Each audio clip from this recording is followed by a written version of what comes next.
Why would charter schools, which oftentimes demand more and actually require more hours for teachers and for students, why would that be such a danger, viewed as such a danger by some? Fear.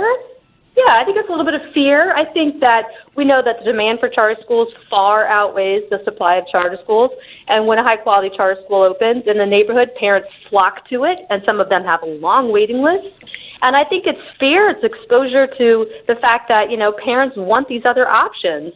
And I think in some places we've seen cities have sort of taken advantage of that, like D.C., and you see that the traditional public schools are getting better as the charter school sector grows.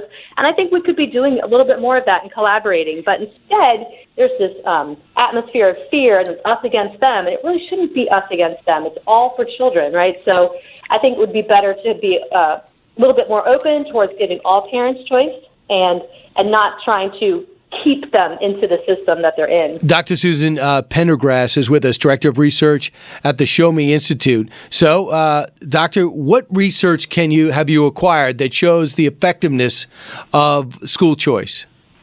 Okay, so there's tons of research on school choice, and almost all of it shows positive impact on students. But some of the most interesting stuff that's emerging is that giving students choice in voucher programs and charter schools has a long-term impact on students' lives, and it affects their college completion rates and their median earnings after they get out. Whether you see the test score difference or not, we're seeing that these schools are having long-term impacts on students' lives, and that's why I think we should be encouraging more of it.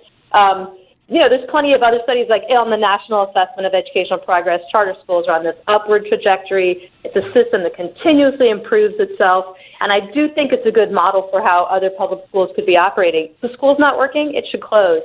So I don't think we see that in the traditional public school sector. Now, you would think hypothetically, if this has happened, this would make public schools better because it's now competition for the students. That's right? It could be a rising tide that lifts all boats. Competition does improve. Like if you were going to design a public education system from the ground up, you wouldn't draw lines around the buildings and say, you get a monopoly here and you get a monopoly here, because that just doesn't lead to the highest quality output.